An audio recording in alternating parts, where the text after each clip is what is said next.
और इसका भावार्थ चल रहा है और इस पर काफी कुछ चर्चा हो चुकी है और इस चर्चा को अपन आगे बढ़ाते हैं। तो ये भली बात अपनी सबकी समझ में आ गया होगा कि जहाँ जहाँ परिणाम है तहाँ तहाँ वस्तु है, जहाँ जहाँ वस्तु है वहाँ वहाँ परिणाम है। और वस्तु माने अभी जो मैंने तुमसे पहले बताया था, वस्तु माने मैटर, व्यक्ति नहीं, पर्सन नहीं। मैटर,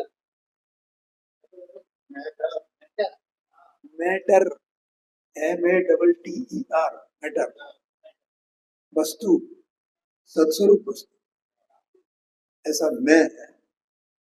मैं आत्मा कोई व्यक्ति नहीं हूं, मैं आत्मा एक मैटर, एक तत्व हूं, एक वस्तु हूं।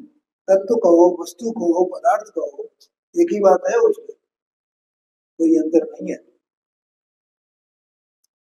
तो यहाँ कह रहे हैं कि जहां जहां वस्तु दिखाई देती है वहां वहां परिणाम दिखाई देता है। देखो जैसे अपन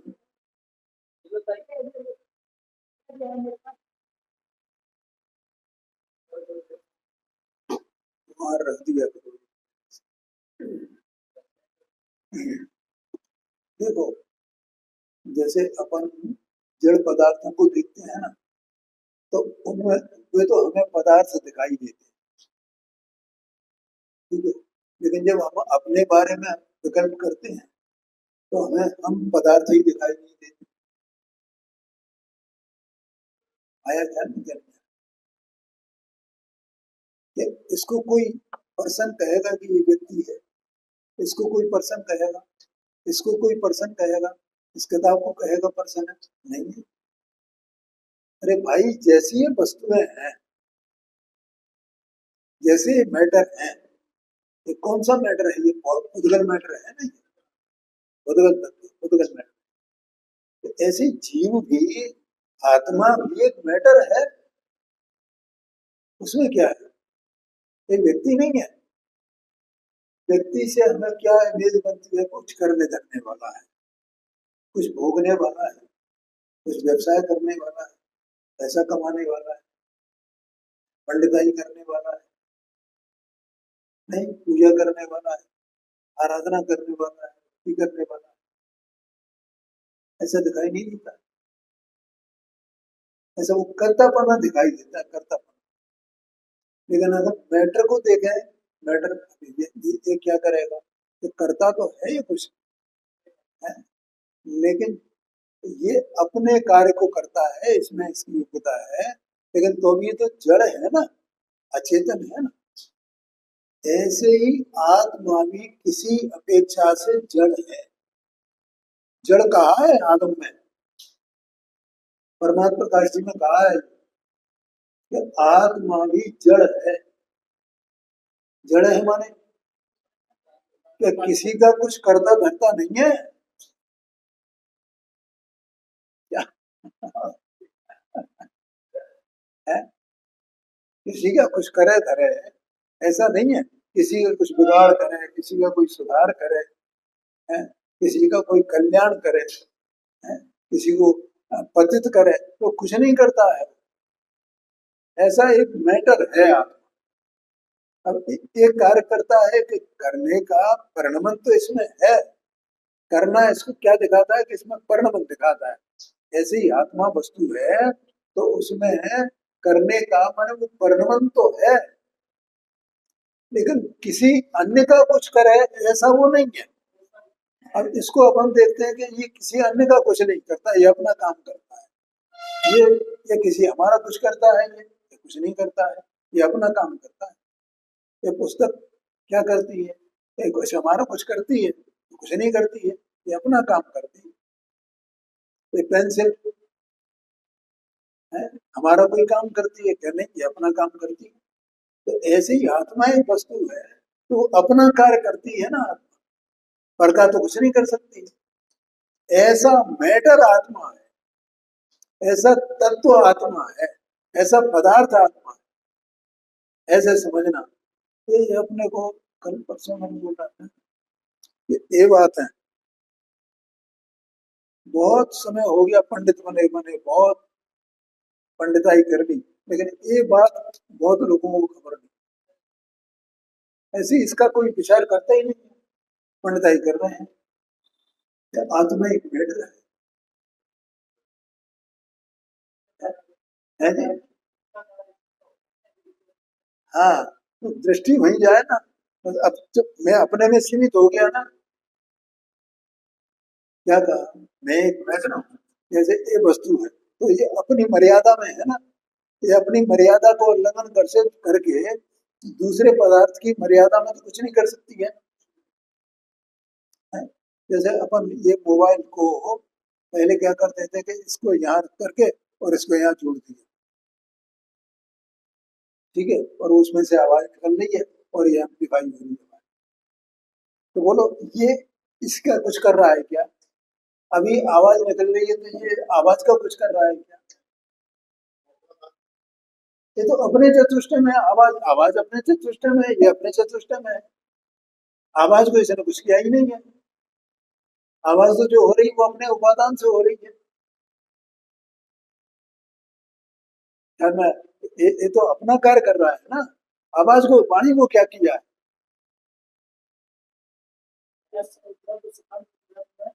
कोई ना किसी का काम करे। हाँ, बिल्कुल। हाँ हाँ बिल्कुल। आवाज को फैला तो रहा है।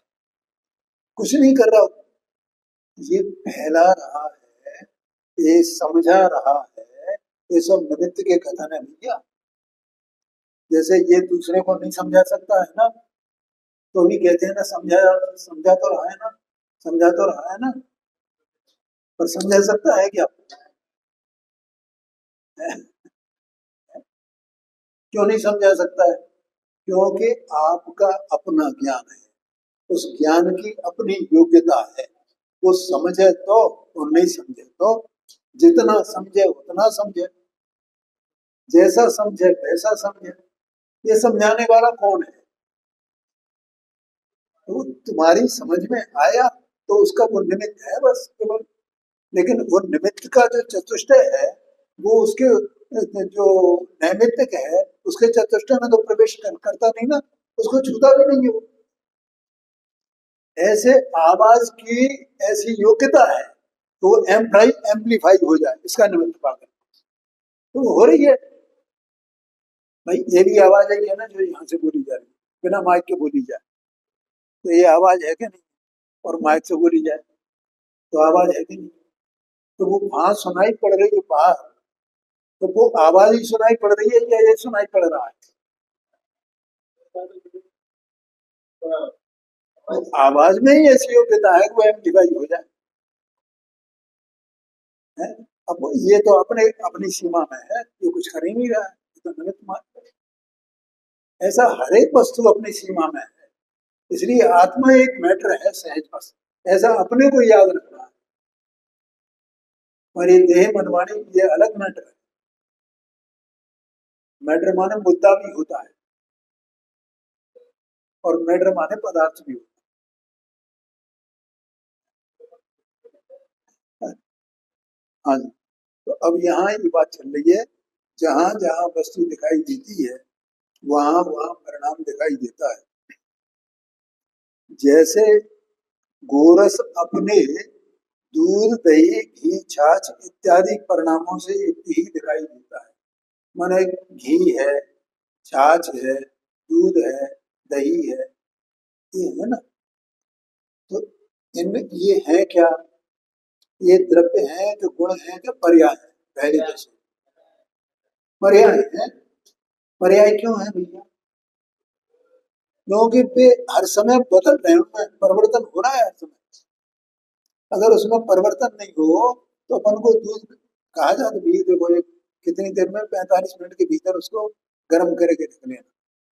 पानी रखा तो पानी भी वो 45 माने वो दो दो बूंद का होता है, 48 मिनट का, एक घड़ी, दो घड़ी का, दो घड़ी। तो ऐसे कहा जाता है, इसका मतलब उसमें परिवर्तन कुछ चल रहा है ना, इसलिए कहा जाता है। तो ये अवस्थाएं हैं, तो ये अवस्थाएं हैं, तो इनका मूलभूत कोई तत्व होगा जिस पर ये अवस्थाएं हैं, जिसकी ये अवस्था है, और वो मूलभूत तत्व क्या है? वो गोरस है, वो दूध, और दूध से फिर दही, और दही से फिर वो छाछ बनी, और घी बना, मक्खन बना, मक्खन से फिर वो घी बना। ऐसा ये क्रम है ना उसमें। तो ये सब अवस्थाएं, दूध बदल गया दही में, दही का में बदल गया वो छाछ में और मक्खन में, और फिर मक्खन का में बदल गया। तो इसका मतलब ये अवस्थाएं हो गई ना। तो अब भैया ये अवस्थाएं हुई, लेकिन हुई किसकी अवस्थाएं? द्रव्य है, कोई मैटर है वहां, और उसको यहाँ गोरस कहा। तो अब वो गोरस इन सब में व्यापक है। दूध हो तो उसमें व्यापक है, छाछ हो तो उसमें व्यापक है, दही हो तो उसमें व्यापक है, मक्खन हो तो उसमें व्यापक है, घी हो तो उसमें व्यापक है। गोरस के बिना कोई भी नहीं, ऐसा है। उसी समय, जिस समय उसकी वो अवस्था है, उसी समय उसमें गोरस है। बोलो क्या है? तो वो अपन जैसे किसी को बताया, ये देखो तुम आजकल गर्मी बहुत है, और तुम सुबह सुबह मक्खन लिया करो या छाछ लिया करो, ऐसा कोई भी है ना? तो छाछ ले रहे हैं, तो छाछ ले रहे हैं, या तो वो छाछ में वो छाछ जो है कुछ शरीर के लिए अनुकूल करेगी ना, अनुकूल होगी ना। तो वो छाछ लिए तो उसमें अनुकूल तत्व कोई होगा ना छाछ में। छाछ में भी अनुकूल तत्व है, तो वो क्या है? कि वो गोरस है। वो गोरस छाछ के रूप में है, वही गोरस दूध के रूप में है। ये अवस्थाएं अलग अलग, ऐसा कहते हैं। इसका मतलब गोरस जो है बिना अपने मूल तत्व के नहीं, वो बिना दशा के नहीं, बिना परिणाम के नहीं, ऐसा कहा। आगे कहते जहां परिणाम नहीं होता वहां वस्तु ही नहीं होती। क्या कहा? परिणाम नहीं हुआ तो वस्तु ही नहीं होगी। वस्तु भी नहीं होती है, भी लग सकता है और ही भी लग सकता है, वस्तु ही नहीं होगी अगर परिणाम नहीं है तो। आगे कहते हैं जैसे कालापन, स्निग्धता इत्यादि परिणाम नहीं है, तो गधे के सींग रूप वस्तु भी नहीं है। क्या मतलब? कि एक कालापन है, स्निग्धता है, ये क्या है? पर्याय है ना, वर्णमन है कालापन। काला, काला ही काला है, ये काला है, जैसे एक काला है, तो ये काला क्या है? पर्याय है, ठीक है। तो ये पर्याय है, तो कोई गुण होगा ना जिसकी ये पर्याय है। तो कौन से गुण की पर्याय है? तो वर्ण नाम का गुण है, उसकी ये पर्याय है। अब वो गुण है तो किसी तत्व के, किसी पदार्थ के आश्रय से होगा ना। तो गुण बिना पदार्थ के आश्रय के नहीं हो सकता, बिना सत्ता के नहीं हो सकता। तो वो द्रव्य या वो सत वस्तु क्या है? ये वो बोध द्रव्य, ऐसा है। तो अपने को यहाँ ये कहा ना, जहां जहां वो परिणाम दिखाई देते हैं तो वे परिणाम बिना वस्तु के नहीं हो सकते, ये सिद्ध किया यहाँ पर। तो जैसे गधे के सींग नाम की कोई वस्तु नहीं है, ठीक है, ऐसे ही परिणाम बिना की कोई वस्तु नहीं, ये सिद्ध करना है यहाँ। इससे सिद्ध हुआ कि वस्तु परिणाम रहित कदापि नहीं होती, ऐसा समझना। और जैसे वस्तु परिणाम के बिना नहीं होती, उसी प्रकार परिणाम भी वस्तु के बिना नहीं होते, परिणाम भी नहीं होंगे। या नहीं साहब, वो वस्तु तो नहीं है, परिणाम, ऐसा हो सकता है? परिणाम के बिना वस्तु नहीं, वस्तु के बिना परिणाम नहीं। परिणाम और वस्तु अभेद, एक नहीं है। क्योंकि वस्तु रूप आश्रय के बिना परिणाम किसके आश्रय से रहेगा? परिणाम, परिणाम, परिणाम फिर परिणाम वाला उसका गुण, और गुण तो वो गुण के आश्रय, गुण जो है वो द्रव्य के आश्रय में रहता है। ऐसा उसमें तत्वसूत्र में आता है ना,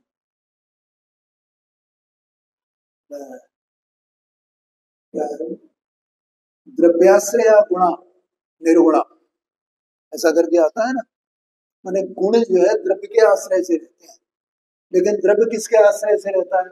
तो द्रव्य किसी के आश्रय से नहीं रहता है।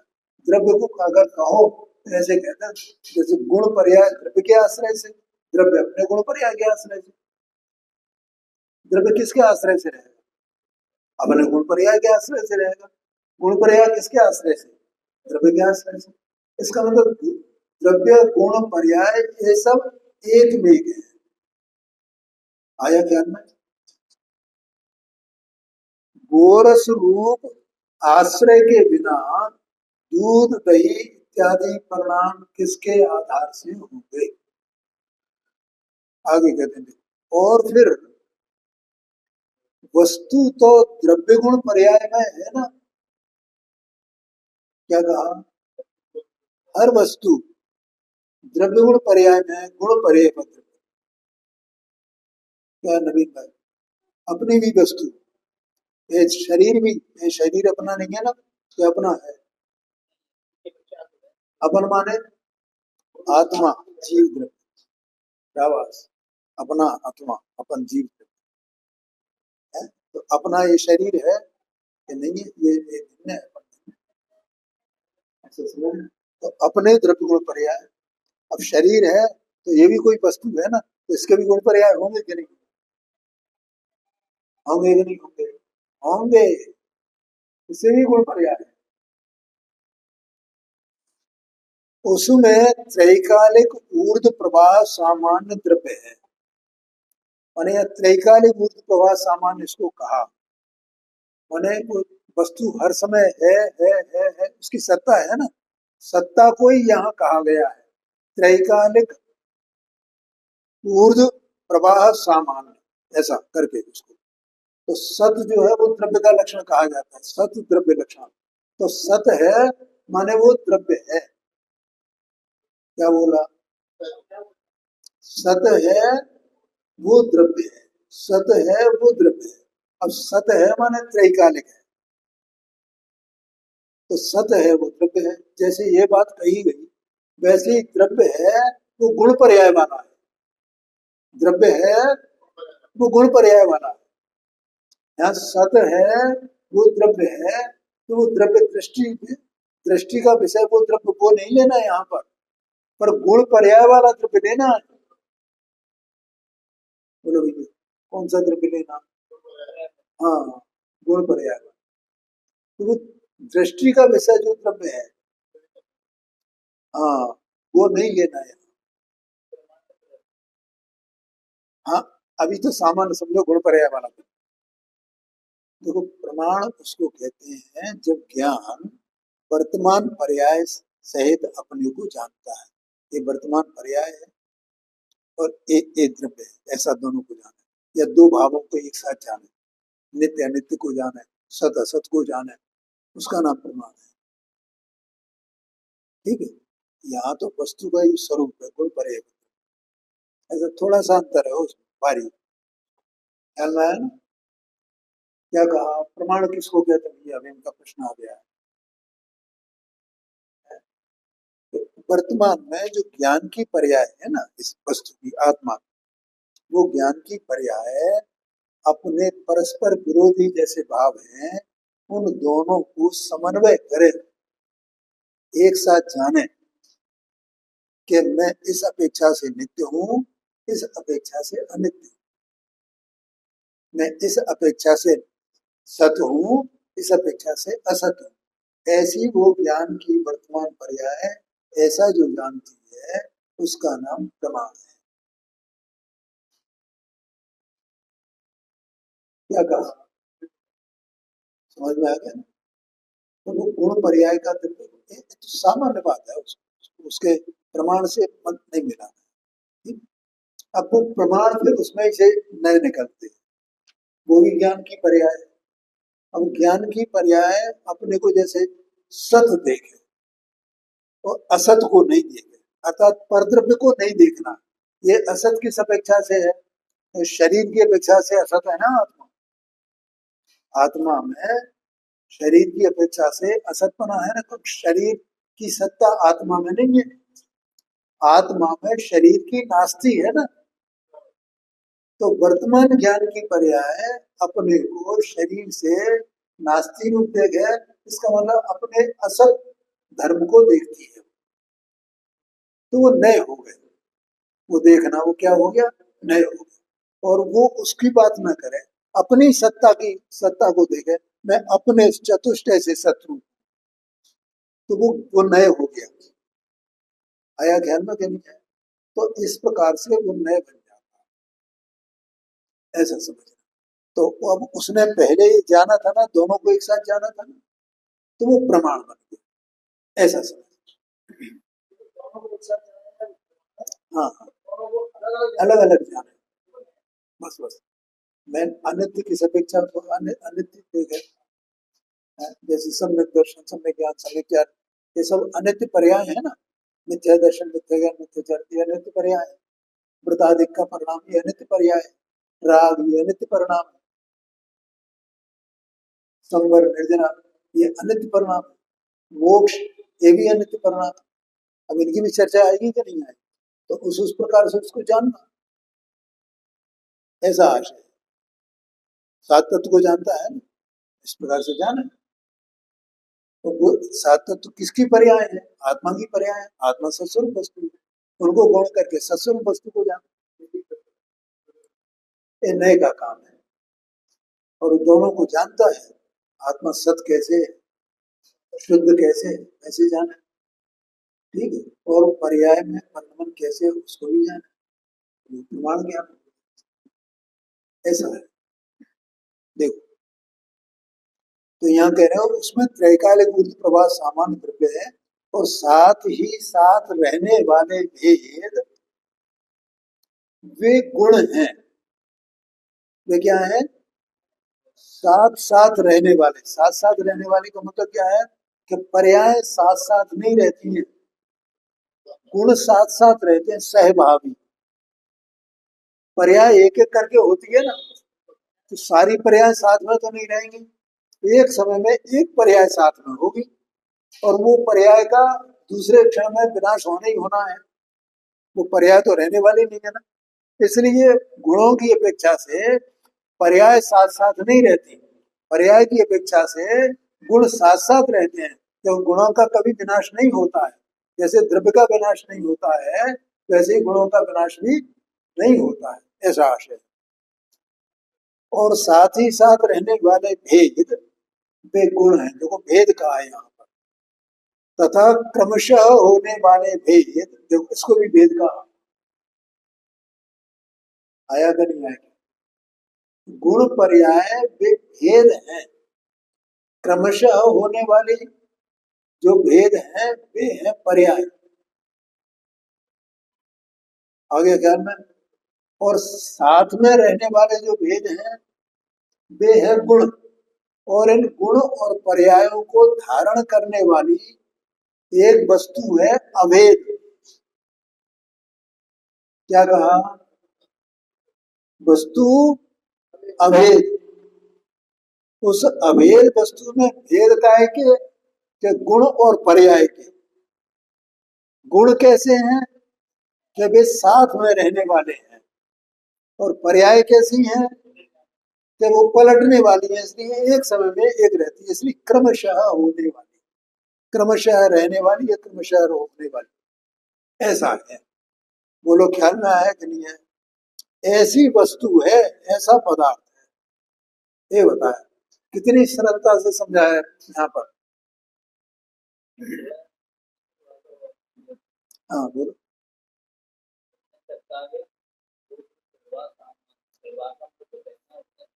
हाँ बहना होता है, बिल्कुल, बहुत बढ़िया।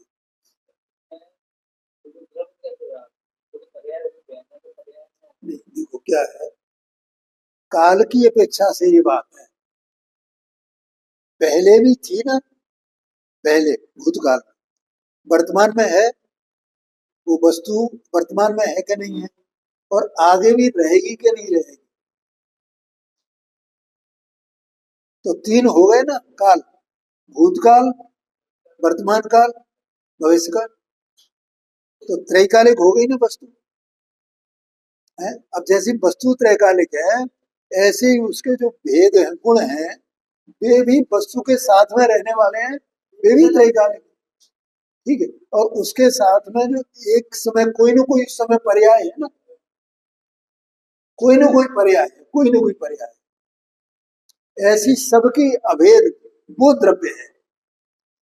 वो द्रव्य त्रैकालिक है क्या नहीं है? नहीं आएगा। देखो, एक तो गुणों के समूह रूप जो द्रव्य, जो दृष्टि का विषय, क्या भैया हरीश भाई, दृष्टि का विषय है, परम पारणामिक भाव कहा जाता है। शांति से समझना है, ये त्रैकालिक को मैं समझा रहा हूँ बता। तो दृष्टि का विषय जो वस्तु है, उसको भी परम पारणामिक भाव, त्रिकाल, त्रैकालिक वस्तु, ऐसा उसको भी बोला जाता है। क्यों? क्योंकि भाई तू जब देखे ना तभी वो है। तू अगर पहले देख लेता तो भी थी वो, अभी देखे तो अभी है, और अभी नहीं देखे तो जब देखेगा तब होगी। तो वो त्रैकालिक है ना, वो त्रैकालिक है ना। ठीक है। लेकिन उस त्रैकालिक का अर्थ यहाँ नहीं लेना है। तो फिर कौन से त्रैकालिक का लेना है? कि यहाँ पर जो वर्तमान पर्याय सहित है, उसको त्रैकालिक लेना। क्या कहा? हाँ, ये बताया ना इसमें, गुण पर्याय द्रव्यम, उसकी व्याख्या समझ लेना इसमें, सूक्ष्म बात है। क्या कहा? हाँ जी, हाँ। वो वर्तमान पर्याय है ना। अब देखो उसमें भी देखें अपन, ये बात उसमें कैसे लागू हो कि उसकी जो वर्तमान पर्याय है, जो वर्तमान ज्ञान की पर्याय है, जो उसको विषय कर रही है द्रव्य को, द्रव्य को माने ये कल द्रव्य दृष्टि का विषय था, इसको कल अपन ने बताया था ना। है? हाँ, कि वस्तु तो ये गुण पर्याय व द्रव्य वो ही है ना। और वो अपने जो त्रैकालिक अनंत गुणों के समूह अभेद अखंड एक वस्तु, उसको विषय बनाने वाली पर्याय भी उसी में है ना, वर्तमान पर्याय, या कहीं और है? अभी तो साधन की बात अपन ने पढ़ी थी ना गुरुदेव जी की व्याख्यान में।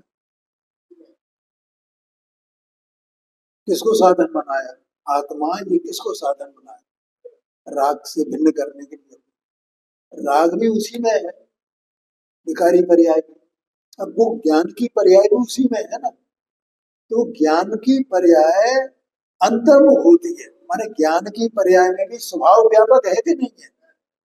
वो अंतर्मुख होकर केवल अपने स्वभाव का वेदन कर लेती है, और उससे वो जान लेती है ये मैं द्रव्य हूं। आया कि नहीं आया? क्योंकि आत्मा वर्तमान में मतिश्रुत ज्ञान को प्रत्यक्ष नहीं, परोक्ष है उसको। ठीक है। तो माने उसके अनंत गुण और असंख्यात प्रदेश ये जानने में नहीं आते ना। इसका मतलब उसने क्या किया कि अनंत गुणों में, असंख्यात प्रदेशों में, और हर समय चलने वाली पर्यायों में एक स्वभाव व्यापक है कि नहीं है? है कि नहीं है? वो सब में व्यापक है। तो बस उस स्वभाव को उसने पकड़ लिया, उससे उसने अपने स्वरूप को जान लिया कि मैं ये हूं। तो वो दृष्टि का विषय जो आत्मा है, वो वहां जानने में आता है। लेकिन वो वर्तमान पर्याय जानने वाली उसी में शामिल कर दो तो क्या बन जाएगा? तो गुण पर्याय द्रव्य वाला द्रव्य बन जाएगा। बोलो भैया, ख्याल में आया कि क्या बन जाएगा वो? गुण पर्याय वाला द्रव्य। वो त्रैकालिक प्रभाव, सामान्य द्रव्य, सामान्य, वहां पर विशेष द्रव्य समझना उसको। पर्याय को अलग कथन किया जा रहा है और द्रव्य को अलग कथन किया जा रहा है।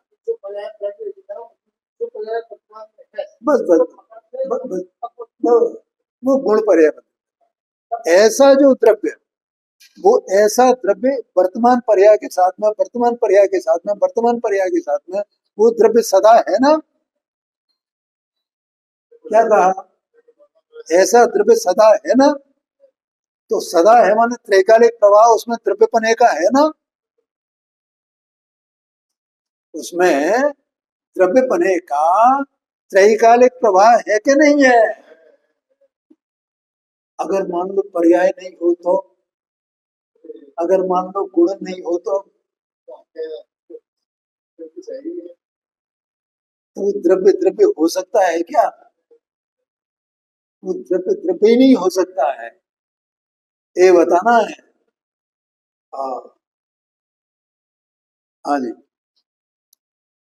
ऐसे द्रव्य, गुण और पर्याय की एकता से रहित कोई वस्तु नहीं होती। ओ, अभी मैटर बताया था ना, मैटर द्रव्य, पदार्थ, वस्तु है। तो इस सब इसलिए तो मैटर है ना।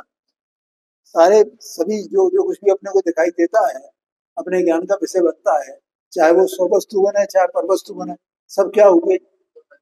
सब मैटर हैं, सब वस्तु हैं, सब पदार्थ हैं। व्यक्ति कोई नहीं है। यहाँ तो व्यक्ति तो परिणमन को कहा जाता, पर्याय को कहा जाता। दूसरी रीति से कहा जाए तो वस्तु उत्पाद व द्रव्यमय है। दूसरी रीति से, जिसको गुण पर्याय वाली कही गई वस्तु, द्रव्य कही गई, उसी को उत्पाद व द्रव्यमय है ऐसा कहा जा सकता है। अर्थात वह उत्पन्न होती है, नष्ट होती है और स्थिर रहती है, कायम रहती है। ख्याल में आया कि नहीं आया? है?